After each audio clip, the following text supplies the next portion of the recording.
This is a story that is true. A kingdom can disappear without its name disappearing. Look at a map of Africa. It feels complete. Clean borders, familiar names, everything exactly where it should be. But almost every line you see is hiding something. A kingdom divided, a royal title turned into a country, a people separated by borders they never chose. And sometimes even the capital of an old world disappears from the map. Congo, Angola, Zimbabwe, Zambia, Namibia. Names that feel permanent until you discover what they once meant. A royal title. But behind many of them are older political worlds, rulers who governed, capitals that commanded trade, and communities that named themselves. Congo was once a powerful kingdom with its own capital, rulers, and diplomacy. Today, its name is carried by two different countries.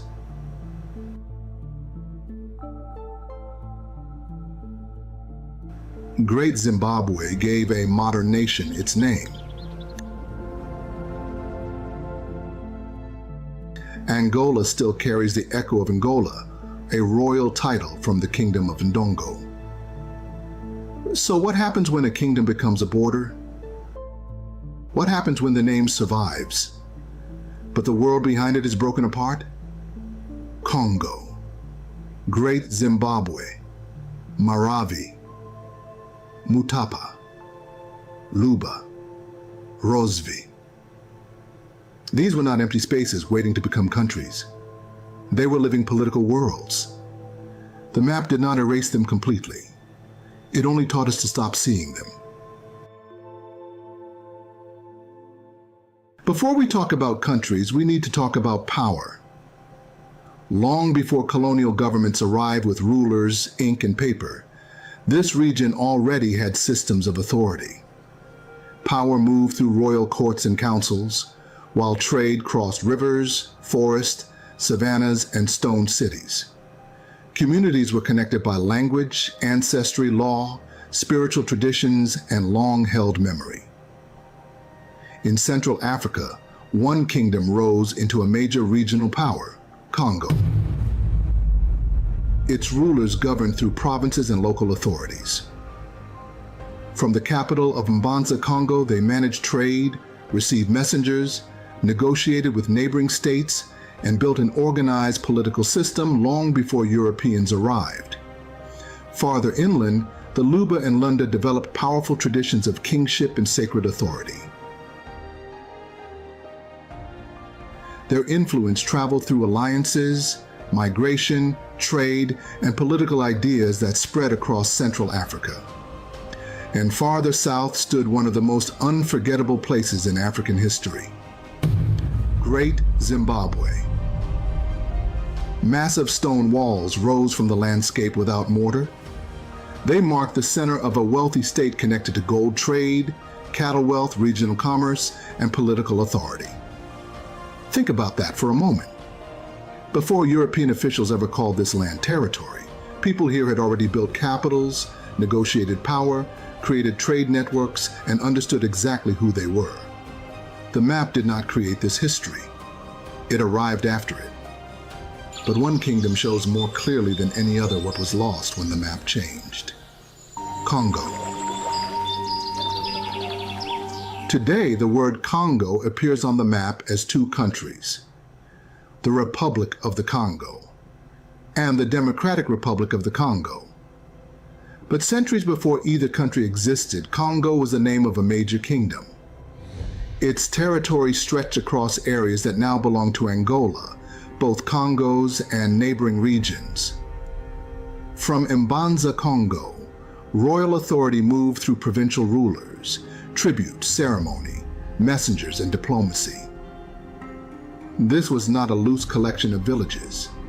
It was a kingdom with a king, a capital, regional leadership, and its own political order. Then Portuguese ships reached the region in the late 15th century. At first, the relationship involved trade, Christian missions, letters, and diplomacy. Congo was not simply watching outsiders arrive. Its rulers were making decisions, negotiating relationships, and trying to protect their kingdom in a changing world. But that relationship did not remain equal. As the Atlantic slave trade expanded, outside demand for enslaved people began pulling Congo into a destructive system. Conflict deepened as local rivalries became entangled with foreign interests. Communities suffered and royal authority weakened. And over time, the kingdom that had once held together a vast region was divided, reduced, and overshadowed by colonial rule. That is what makes the name Congo so powerful. It survived. But survival is not the same as preservation. The word remained on the map while the political world it once described was broken apart. 2 modern countries now carry that name, yet it once described a single kingdom with its own capital, rulers, diplomatic relationships, and vision of power. And Congo was not the only name transformed this way. The next one became the name of an entire modern nation. Angola carries an older echo inside its name. The name comes from Ngola, a title used by rulers of the Kingdom of Ndongo. Over time, Portuguese usage reshaped that title into Angola, attaching it first to a colony and later to the modern nation. A royal title became a country name, but the meaning changed. Ndongo was not simply an earlier version of Angola.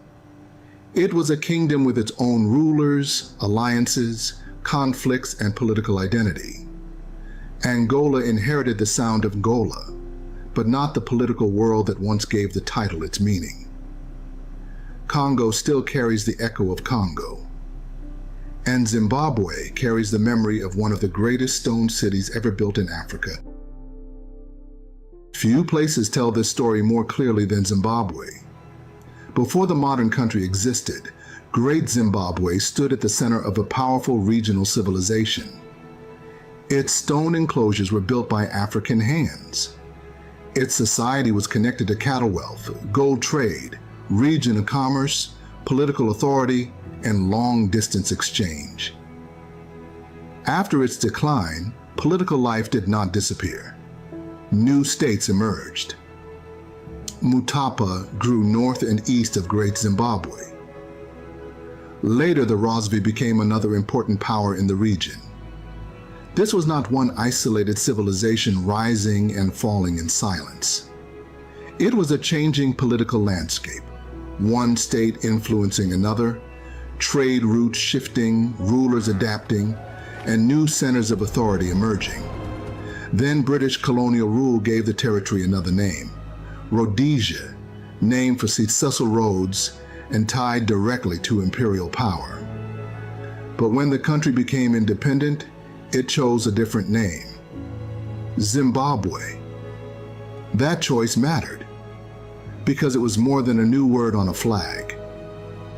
It was a refusal to let colonial rule have the final word. Zimbabwe reached back to a stone-built African civilization and said, "Our history did not begin with Rhodesia. Our past was already here." The modern nation could not restore the old kingdom exactly as it was, but it could recover the memory. Zimbabwe was not alone. Across southern Africa, modern names still carry fragments of older political worlds. Not every modern name carries the same kind of memory. Zambia takes its name from the Zambezi River, while Botswana recalls the Tswana people. Lesotho reflects Basotho identity, and Eswatini remains closely tied to the Swazi people, their language, and their kingdom. Namibia takes its name from the Namib Desert, while Malawi preserves an echo of Maravi. Their origins differ, but each name sits above older communities, political traditions, and ideas of belonging. This is where the modern map can be misleading. A single country name can make a land appear to have one complete story, even when it contains many older communities, kingdoms, and memories of home. Colonial rule then pressed those layered histories into fixed borders. Colonial rule did not create Africa's history, but it profoundly reshaped the continent's political map. During the late 19th and early 20th centuries, European governments negotiated borders in distant capitals and imposed them on lands already shaped by kingdoms, trade routes, languages, and family connections. A border could divide one community between two colonies. It could interrupt an old trading region. It could separate people who shared ancestry, language, and history. And it could reduce powerful states into districts on someone else's map. Colonial administrations preferred categories they could measure and control: fixed territories, official languages, census labels, centralized capitals, and borders. But the land itself was rarely that simple. Older systems of authority were weakened, reshaped, or used as tools of colonial control. Some kingdoms were pushed aside. Others were kept alive only when they served colonial administration. That is why many modern borders can feel ancient, even though they are relatively recent. They were repeated in schools, printed in offices, drawn in textbooks, and stamped onto official documents until they began to feel permanent. Until eventually, people forgot that older worlds once existed beneath them. But those worlds did not disappear completely. They remained in language, oral tradition, royal customs, ceremonies, family names, and the memories people carried forward. When colonial rule weakened, people across southern and central Africa fought for independence. Flags changed, new governments formed, and political power began returning to African hands. For many people, independence was more than a change in law. It was dignity, possibility, and the right to imagine a future shaped by their own societies. And sometimes it meant changing names. Rhodesia became Zimbabwe. Swaziland officially adopted the name Eswatini in 2018. These changes mattered because they pushed back against colonial language and restored connections to African history. But independence did not redraw the continent into its older political worlds. Most colonial borders remained. New states inherited lines that sometimes divided connected communities and placed many different peoples inside a single national frame. Changing those borders could have created even more conflict. So the borders stayed. That does not make modern nations less real. These modern nations are real, shaped by their own struggles, cultures, political lives, and shared experiences. But those identities exist alongside older ones. A person can be proudly Congolese and still carry the memory of Congo. Proudly Angolan and still recognize the echo of Angola. Proudly Zimbabwean and still look toward great Zimbabwe. History is not replaced, it becomes layered. The modern map tells us where countries stand today, but not everything that stood there before. Before Zambia, there were older centers of power. Before Angola, there was Ndongo and the title of Angola. Before Zimbabwe, there was Great Zimbabwe, Mutapa, and Rosvi. Before the two Congos, there was Congo. Before colonial borders, this region already had states, rulers, trade routes, sacred centers, law, diplomacy, and political memory. So the next time you look at a map of Southern and Central Africa, do not only see the borders, look beneath them. Because behind every modern name may be an older world. It may be a kingdom, a people, a river, a sacred place, or a royal title, a memory that survived even after the map changed. And perhaps that is the real lesson. The borders may be modern, but the history beneath them is much older. Because before these lands were divided by others, they already had names of their own.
Before borders, there were names.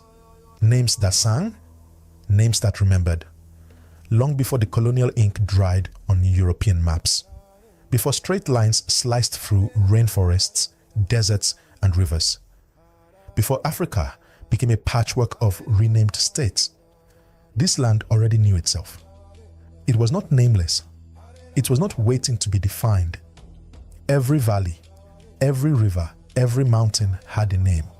Whispered by ancestors, chanted by griots, and spoken in ceremonies on the open skies. Modern African countries as we know them today are largely the result of colonial decisions made in boardrooms and palaces far from the continent. These names, Nigeria, Sudan, Cameroon, Malawi, were imposed without consent, often bearing no connection to the people or the land. They are relics of European empires, designed to serve maps, not memory. But beneath those names, older ones remain, some hidden, some still spoken, all alive in the soil, the spirit, and the stories. To explore Africa's original names is not just a history lesson, it is an act of remembrance. Because in African traditions, a name is not just a label, it is a technology. It is a vibration that carries purpose, ancestry, geography, and cosmology. To name a thing is to awaken it. To rename a land is to rewrite its destiny. When Europe renamed Africa, it didn't just reorganize territory. It disrupted spirit lines, silenced ancestral frequencies, and attempted to erase the identities of millions. But Africa remembers. In this documentary, we trace the ancient names of today's African nations. Names given by kings and queens, by elders and oracles, by the people who lived on this land long before the world changed. We will uncover the meanings hidden behind familiar borders and rediscover what these lands called themselves before anyone else did. This is not just a journey through cartography. It is a journey through memory, spirit, and resistance. Because to speak a name is to summon its truth. And the truth is this: Africa was never nameless. Africa was always speaking. We just have to learn how to listen again. In North Africa, the land spoke in the language of the sun, the river, and the ancestors. Long before colonial powers redrew these regions with foreign words, this part of the continent was home to some of the oldest civilizations known to humankind. The names carried by these lands were not random. They were sacred, symbolic, and deeply woven into the cosmologies of the people who lived there. These were not colonies waiting to be created. They were civilizations that had already risen, fallen, and left their spiritual imprint on the earth. Egypt was never originally called Egypt. The people who lived along the banks of the Nile knew their home as Kemet, the Black Land. Not black as in skin, but in reference to the fertile soil left behind by the river's annual floods. It was a name of life and rebirth, of balance between creation and chaos. Another name, Tameri, meant the beloved land, reflecting not just physical attachment, but sacred guardianship. The Nile was not simply a river, it was a celestial mirror, and Kemet was its earthly counterpart, a land of divine alignment, cosmic architecture, and sacred kingship. South of Kemet, in what is now modern-day Sudan, thrived the ancient civilizations of Kush, Nubia, and Tarseti. Kush was a mighty kingdom that produced the Black Pharaohs of Egypt's 25th dynasty. Its people were master builders, iron workers, and spiritual leaders. Tarseti, the land of the bow, was among the earliest known organized states in the Nile Valley, famed for its archers and its queens.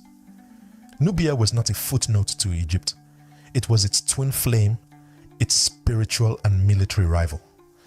The people of this region carved pyramids in stone and ruled with power and poise long before foreign invasion would reduce their legacy to fragments. To the west, the land we now call Libya was once home to the Chehenu and Lebu peoples, desert dwellers described in ancient Egyptian texts. They were nomads, but not ruthless. They followed the rhythms of the land, the stars, and the seasons. These were the original people of the Sahara, spiritual travelers between realms. Their names evoke a time before the desert was a barrier, when it was a sea of knowledge and movement. Tunisia's ancient name lives on in the memory of Kot Hadasht, known to the Greeks and Romans as Carthage.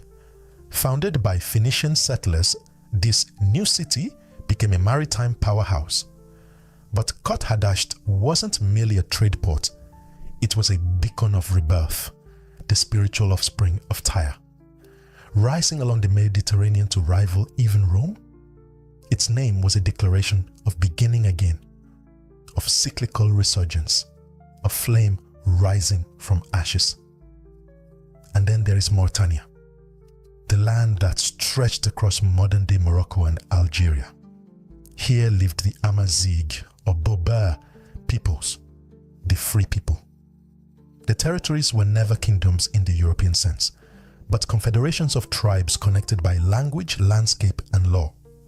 The names of these lands spoke of freedom, autonomy, and sacred relationships with mountain ranges and desert winds. They were the guardians of the Atlas Mountains, the children of the sands, and the stewards of timeless trade routes. In North Africa, names were not drawn in ink. They were carved in stone, whispered in the wind, and sung in temples. Each name was a mirror of belief in resurrection, in freedom, in divine harmony. These were not just nations. They were cosmologies with borders made of myth, memory, and meaning. In West Africa, the names of the land beat like drums, deep, layered, rhythmic. They rose from the mouths of griots and the prayers of queens, from riverbanks and forest groves. Each name in this region carried more than identity, it carried inheritance. Names were not just descriptions of place, they were titles of power, echoes of the ancestors, and markers of rhythm of life, governance, trade, and song. The names of West Africa were forged in the fire of kingship and carried on the backs of caravans and calabashes alike. What we now call Ghana was once known as Ouagadougou, the heart of one of the oldest and most formidable empires in West African history. The word Ghana itself was not the name of the land, but the title of its ruler. The Ghana, meaning warrior king. Ouagadougou was a realm of gold, of kings seated on thrones guarded by dogs adorned in gold collars, of wealth that amazed even the far-traveling scholars of North Africa. This was a place where names were both political and spiritual. To call a man Ghana was to acknowledge his divine right to command, to guard the sacred trade, and to protect the lineage of the Soninke people. South of Ouagadougou rose Manden, the true name behind what the world would come to call the Mali Empire. Manden means land of the people. and it became the spiritual and political heart of the Mande-speaking world. This was more than a kingdom. It was a civilization of scholars, poets, and architects. From Manden came Mali, and from Mali came Mansa Musa, whose name still resonates with tales of pilgrimage and gold that disrupted economies across continents. But beneath the empire, Manden was first a land of kinship, a place where identity was drawn from communal belonging, not colonial lines. To the west, the country now known as Senegal was once part of a maritime continuum of meaning. The name Sunugal, which means our boat in Wolof, was likely misheard and rewritten by Portuguese traders as Senegal. But the true name reflected a people of rivers, of unity, of collective journey. Our boat was not just a vessel, it was a metaphor for nationhood, for shared survival, and for ancestral passage. In Nigeria, the diversity of pre-colonial names reveals a tapestry of kingdoms and cosmologies. Ile-Ife was the spiritual origin point of the Yoruba people, a place where, according to oral tradition, the gods first stepped onto earth. Yif means expansion, and the city was a religious capital where kings were not just monarchs but sacred vessels. The Benin Kingdom, with its master bronze and reclamation, the name Biafra emerged, a reference to deep waters and the bite of Biafra, tied to indigenous ideas of origin, unity, and struggle. To the west of Nigeria lies the modern Republic of Benin, once home to the mighty kingdom of Dahomey. The name Dahomey comes from the Fon language, often translated as on the Bailey of Dan, a reference to a foundational legend involving a warrior king and a sacred serpent. This was more than mere geography. It was cosmology. The name invoked divine protection, wisdom, and the eternal cycle of life, all embodied in the serpent, a symbol of continuity and transformation. Further north lies Burkina Faso, a country once labeled Upper Volta by colonial powers, named after the rivers it intersected. But in 1984, it reclaimed a name in its own languages, Burkina Faso, a combination of Moure and Dioula, meaning land of upright people. This was not just a renaming, it was a spiritual correction, a return to a name that reflected dignity, moral clarity, and sovereignty. In the coastal lands of Sierra Leone, Guinea, and Liberia, ancient identities were defined by peoples like Detemne, Susu, Mende, and Kru. These were not artificial constructs, but ethno-linguistic civilizations with the deep knowledge of the sea, music, and resistance. Their names may not have been etched into global maps, but they lived in oral epics, dance rituals, and ancestral forests, places where history was danced and drummed, not written. West Africa's names were born of royalty, rivers, and rhythm. They encoded social contracts, sacred geography, and the pulse of generations. And though many were replaced by foreign tongues, the original names still whisper beneath the soil, waiting to be heard, sung, and remembered again. Central Africa, often overlooked in the broader narrative of ancient African civilizations, was in truth the continent's spiritual core, a place where mountains met rivers and where sacred kingship was the guiding principle of governance. Here, names were more than titles. They were blueprints of cosmic order, anchoring entire societies to ancestral frequencies and divine law. This was not just geographic centrality, it was spiritual centrality, a region organized not merely by power, but by purpose. What we now call the Democratic Republic of Congo was once part of a vast and unified cosmological vision known as Congo Dia Ntotila, the Kingdom of God, or Kingdom of the Unified Spirit. This was not an abstract phrase. For the Bakongo people, this name reflected a lived reality where kings ruled as mediators between the visible and invisible worlds. The concept of Dikenga, a spiritual cosmogram, organized time, seasons, life, and death into a sacred cycle, with the king at its center. The land itself was not just territory, but a living altar. Congo's Dia Antotila extended well beyond current borders, uniting peoples through ritual, language, and sacred memory. Across the river, in the land now known as the Republic of Congo, the same kingdom thrived, commonly referred to by historians as the Congo Kingdom. The Bakongo people, the custodians of this civilization, had an intricate system of spiritual governance. Their capital, Mbanza, Congo, was a holy city, built not just for trade or administration, but for initiation and alignment with divine will. Every village and province had a spiritual function, and every ruler was expected to undergo rigorous rites that aligned him with ancestral law. This was not a dictatorship of power. It was a stewardship. Southward, in present-day Angola, two of the most resilient and spiritually empowered kingdoms emerged, Ndongo and Matamba. These were not only centers of resistance against Portuguese invasion, but realms ruled by some of the most iconic African monarchs, including Queen Nzinga. The name Ndongo refers to the forging of metal, a fitting symbol for a kingdom shaped in fire, resistance, and transformation. Matamba too was a spiritual stronghold where womanhood, warfare, and ritual governance intertwined. These were not passive societies, they were flames of memory resisting foreign erasure with sacred strength. To the west in Cameroon, the name Mboa endures in local usage, meaning homeland in both Douala and Beti languages. It was not the name of a kingdom, but a spiritual claim to origin, to belonging, and to sacred space. For the peoples of the region, the concept of Mboa was more than national identity. It was the center of the world, a return point, a cradle of life.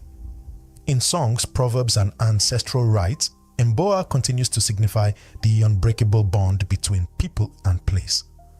Further inland, across Chad and the Central African Republic, rose the ancient kingdoms of Kanem-Bornu and the Mandara mountain states. These were Islamic African empires with dynasties that stretched over 1,000 years, linking desert traders with forest dwellers and kings with sages. Kanem-Bornu was more than a trade hub.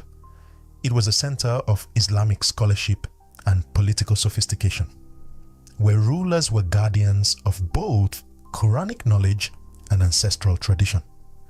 The Mandara Mountains, meanwhile, sheltered smaller polities rooted in oral law, mountain worship, and initiation rituals passed through generations. This central region of Africa was never peripheral. It was the sacred spine of the continent, a place where land, law, and lineage met. Its names speak of unity, of divine kingship, and of fire-forged resilience.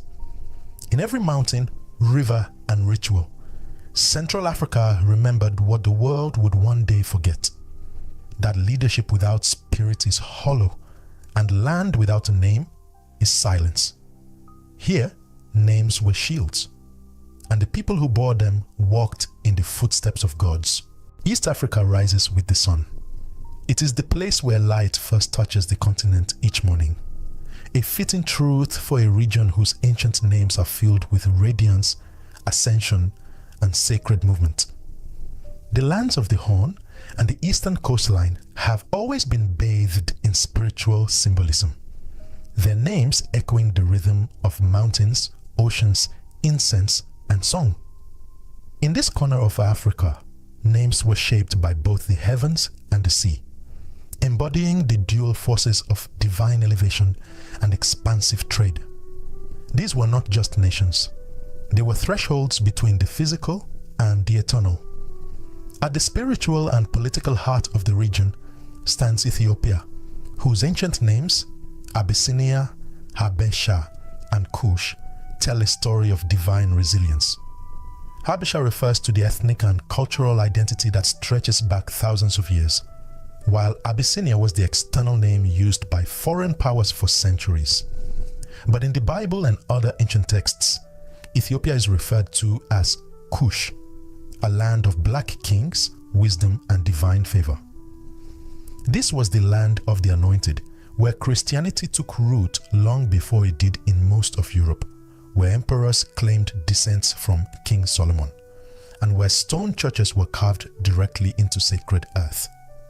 Ethiopia was not just an empire, it was a theological argument in motion, that African civilization could be both ancient and everlasting, spiritual and sovereign.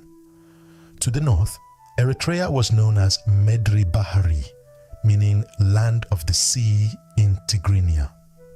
This name reflected not only its geography but its identity, a people of the highlands and the coast, of terraced mountains and deep harbors. Medri Bahari was a kingdom in its own right before colonial intervention, and its name resonated with the rhythm of waves and the power of maritime sovereignty. The Red Sea was not a boundary, it was a lifeline, connecting Eritrea to Arabia, to trade, and to the sacred currents of time. East of there, Somalia holds perhaps one of the most legendary names in African antiquity, the land of Punt. Known in Egyptian texts as a land of incense, gold, exotic animals, and spiritual abundance, Punt was a revered trading partner of the pharaohs. Later, Arab geographers referred to the region as Bilad al-Barbar, the land of the Berbers, in reference to its coastal people and their mastery of the sea. Somalia's coastlines were dotted with bustling ports long before European ships arrived. Its people were traders, mystics, and sailors, carrying the scent of myrrh and the wisdom of monsoon winds. Moving south, we reach Kenya, known in Kikuyu tradition as Kirinyaga, Mountain of Brightness, named for Mount Kenya, a sacred peak believed to be the dwelling place of God. The mountain was a place of prayer and cosmic connection, its snow-capped summit shimmering with divine presence. Kirinyaga wasn't just a name, it was a cosmological compass. It oriented the people not just geographically but spiritually, pointing upward toward the source. Further down the coast lies Tanzania, a modern union of Tanganyika and Zanzibar. The name Tanganyika is believed to mean sail in the wilderness, or great lake spreading like a plain, while Zanzibar derives from Persian and Swahili roots, meaning coast of the blacks, or land of spices. Together, these names tell the story of a region steeped in maritime trade, Islamic scholarship, and coastal cosmopolitanism. Dhow sails cut through the Indian Ocean like pages of scripture, carrying Swahili, Arabic, Persian, and African ideas across oceans. Inland lies Uganda, home to pre-colonial kingdoms like Buganda, Bunyoro, and Toro. These were not tribal villages but well-organized monarchies ruled by Kabakas and Omukamas, complete with royal courts, music traditions, and diplomatic systems. Buganda especially was known for its powerful navy on Lake Victoria and for its deep reverence for drum culture, where drums did not just signal, they spoke. Every kingdom had its own beat, and every beat carried memory. East Africa's names shimmer with meaning. They speak of mountains that touch the heavens, of coastlines kissed by moonlight, of kingdoms ruled by rhythm, and of spirits carried on trade winds. These names are not relics, they are keys to a time when Africa knew itself by light, by water, and by sacred purpose. In southern Africa, the land is marked by stone, not just as geology, but as testimony. These are lands where cities were built not only to shelter people, but to honor ancestors, the earth, and the divine. The names of southern Africa carry weight. They speak of legacy, of cattle and kingship, of sacred architecture and spiritual sovereignty. Before the colonizers imposed borders and foreign flags, this region knew itself through names carved in stone, whispered by mountains, and guarded by the spirits of the land. At the heart of this ancient memory stands Zimbabwe, a country whose very name was reclaimed from its ancestral roots. Dzimba Dzamabwe, meaning houses of stone in the Shona language, refers to the iconic city of Great Zimbabwe, a stone-built metropolis that flourished between the 11th and 15th centuries. With its towering walls, intricate stone masonry, and absence of mortar, Great Zimbabwe confounded early European explorers who refused to believe it could have been built by Africans. But the name told the truth long before the archaeology did. Zimbabwe wasn't just a city, it was a center of trade, power, and cosmological alignment. The stone structures were aligned with stars, and each wall bore the memory of generations. To say Jimba Zimbabwe was to call upon the strength of civilization anchored in stone and spirit. To the south, what we now call South Africa was once known in Arab and early Greek sources as Azania, a name meaning land of the black people. For centuries, Azania appeared on ancient maps as a long stretch of coast along the Indian Ocean, recognized by maritime traders from Arabia, Persia, and beyond. The name was not just geographical, it was a recognition of identity. Azania stood as a term of pride and presence, marking the southernmost peoples of Africa as sovereign and visible, long before Europeans would rename the land for their own dominion. In the territory now called Botswana, the pre-colonial name was Bechuanaland, derived from the Batswana people, meaning land of the Tswana. The Tswana were a proud pastoralist society, and cattle were central to their cosmology. Cattle were not merely economic assets. They were tied to rituals of blessing, social rank, and divine favor. The land was shaped by kinship, cattle, and the unspoken codes of respect passed down through generations. In the Tswana worldview, land was not owned, it was cared for, shared, and lived with in sacred relationship. To the west lies Namibia, a country whose true identity is rooted in the ancient homelands of the Nama and Herero peoples. These were communities of resilience, known for their herding cultures, spiritual traditions, and connection to desert and river. The Nama language is one of the oldest in the world, with complex click sounds and a deep lexicon of environmental knowledge. The Herero too lived through colonial violence with dignity, carrying their names, dress, and stories into the present. Before the land was renamed Namibia, it echoed with indigenous names that honored cattle, ancestors, and elemental forces.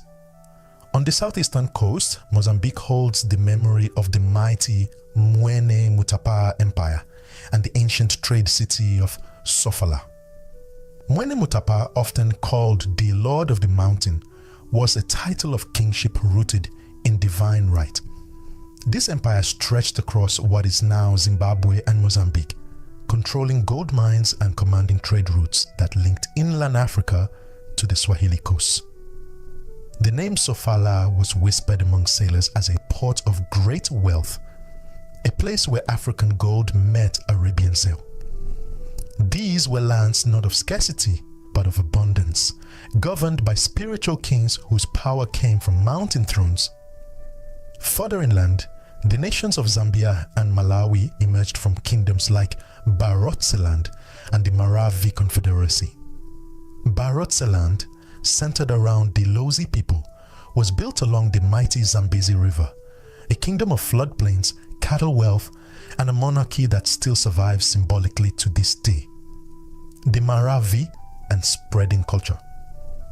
The Maravi Confederacy was a loose alliance of powerful clans that extended across lakes and mountains, sustained by trade, kinship, and the guardianship of sacred geography. Southern Africa's ancient names tell a story of groundedness, of civilizations born from rock, crowned with cattle, and guided by the divine. These were not scattered tribes waiting to be named.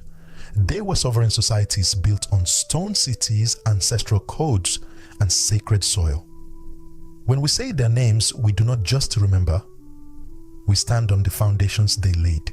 In the shimmering waters of Africa's great coasts, the island nations held their own stories, quiet yet profound, small in land but vast in memory. These islands were not just locations marked on maps. They were vibrant crossroads of oceanic culture, trade, and ancestral rhythm. They held names that spoke of waves, moons, migration, and memory. Names that carried the beating heart of continental connections across seas and centuries.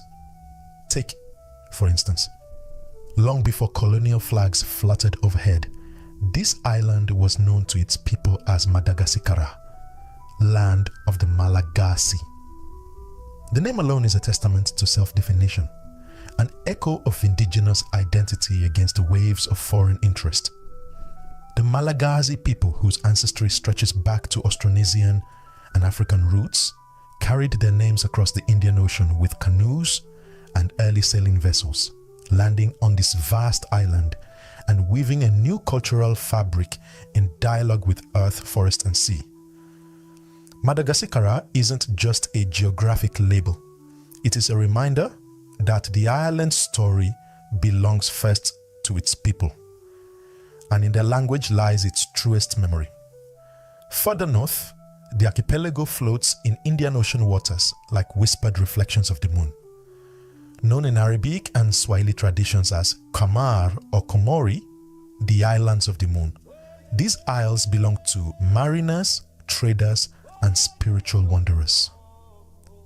Their very name evokes lunar tides, nocturnal navigation, and the sacred link between sea journeys and celestial rhythm.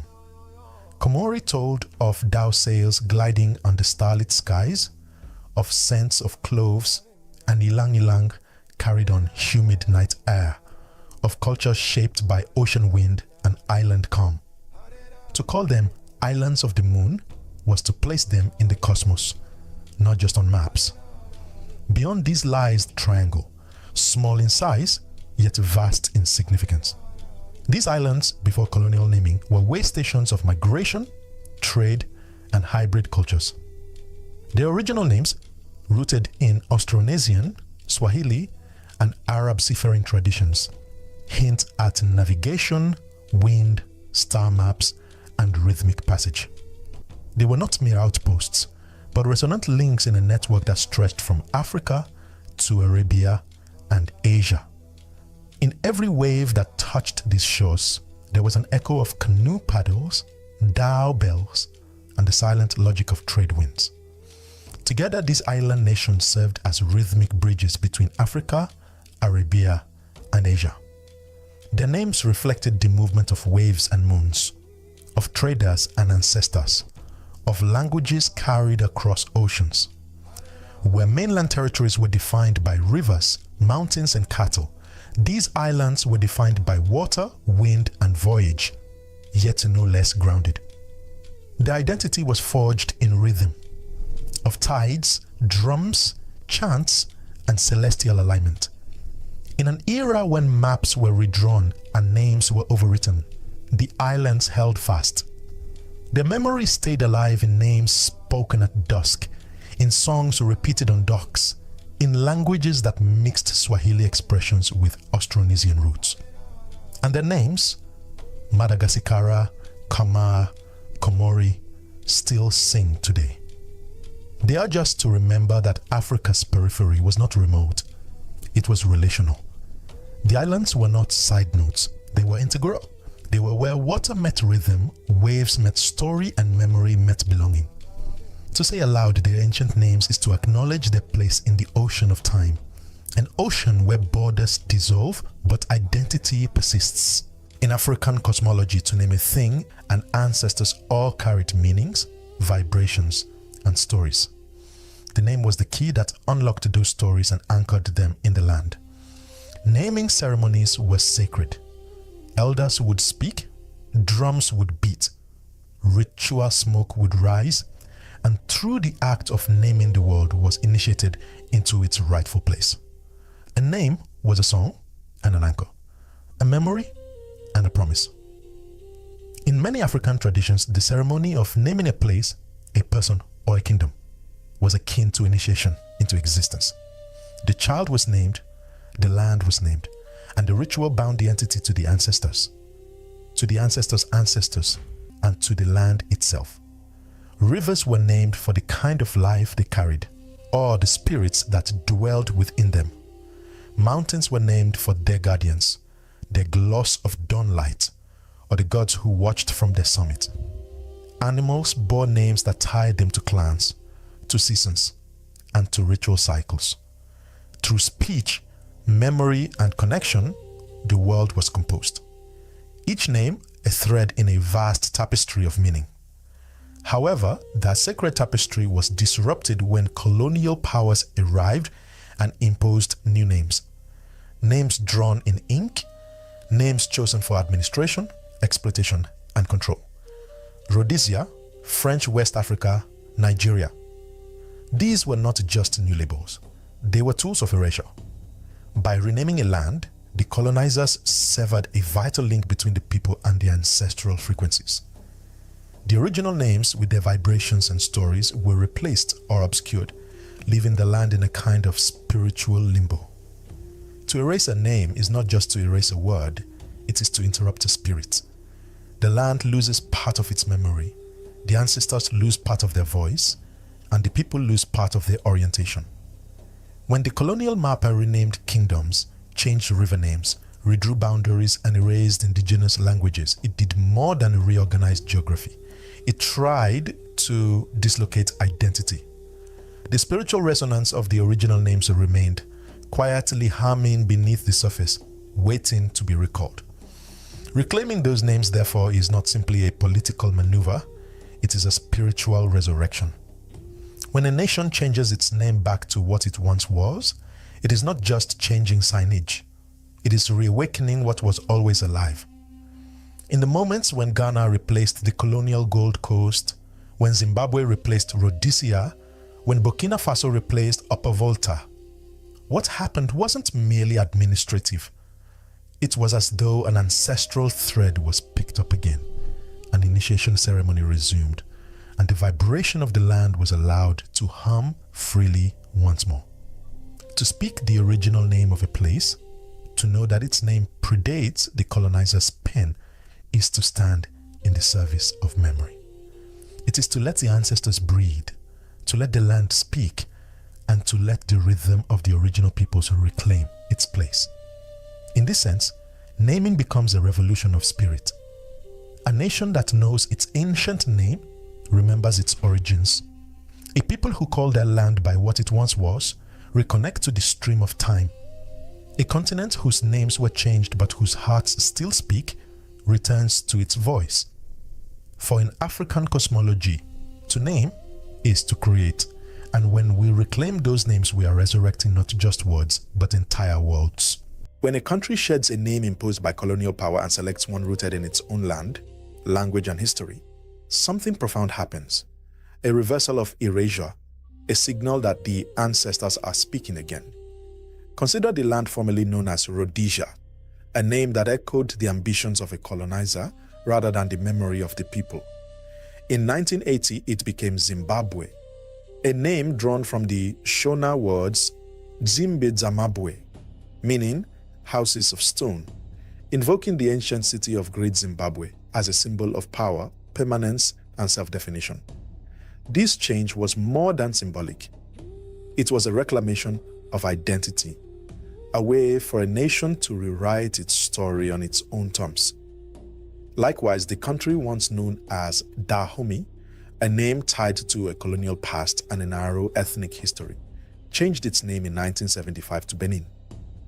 The new name reached further back, reached wider, and allowed for a national identity that embraced diversity and history rather than division. The change from Dahomey to Benin was not just administrative.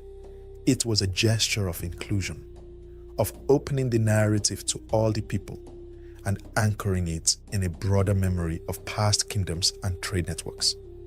Another potent example is Burkina Faso, which discarded its colonial title of in land of upright people, a name in the languages of its own people, the Mure and the Ula. This was a statement of moral clarity, of social aspiration, of returning to roots. Within a single name change, the land declared that it would no longer carry the label designed by foreign powers. And when Swaziland announced its renaming to Eswatini, it too affirmed that its future must echo its original language and identity, that history is alive and should not be hidden under the dust of imposed labels. Each of these acts of renaming is a conscious stepping into memory, a way for nations to align with their own frequencies again. These name changes are not mere rebrands. They are acts of ancestral justice. They say to the generations whose land was renamed, "We remember you." They say to the spirits of the earth, "You were not forgotten." They say to the young people, "This land still holds your name, your language, your story." Beyond government decisions, artistic, academic, and activist movements are now pushing even further, calling for the restoration of indigenous place names, indigenous river names, indigenous mountain and lake names. Through murals, music, literature, and brown paper maps held up in classrooms, people are tracing ancestral nations, reminding themselves and the world of the names that came before. These efforts are not optional, they are urgent. Because when a name returns, a connection returns, a memory returns, a people return to themselves. For a continent whose names were overwritten, to reclaim those names is to resurrect a vibration. It is to restore a web of meaning where a land once carried its own voice and now speaks it again. When you call a land by its true name, the ancestors answer. We began this journey tracing names that predate colonial maps, names that danced on the lips of rivers, climbed the slopes of sacred mountains, and resonated in drums and griot songs. From the deep earth of Kemet to the stone cities of Zimbabwe, from Sunugal's abode to the lunar whisper of Komori, the land spoke first. Africa never waited for a label. It named itself. And in those names lived memory, lineage, geography, and spirit. Modern borders tried to sever that continuity.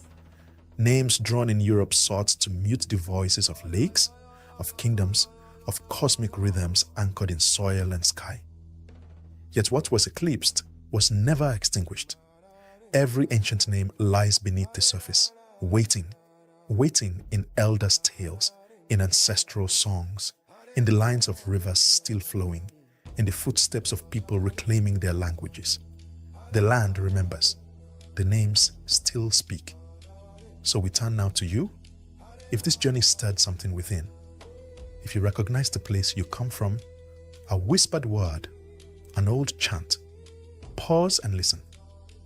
Write in the comments your ancestral name, the one your village, your clan, your river whispered long before the map arrived. Share this with someone whose name has been silent, whose country's memory has been masked by new words. Every like and every share becomes a drumbeat, echoing in the vast memory field of the continent.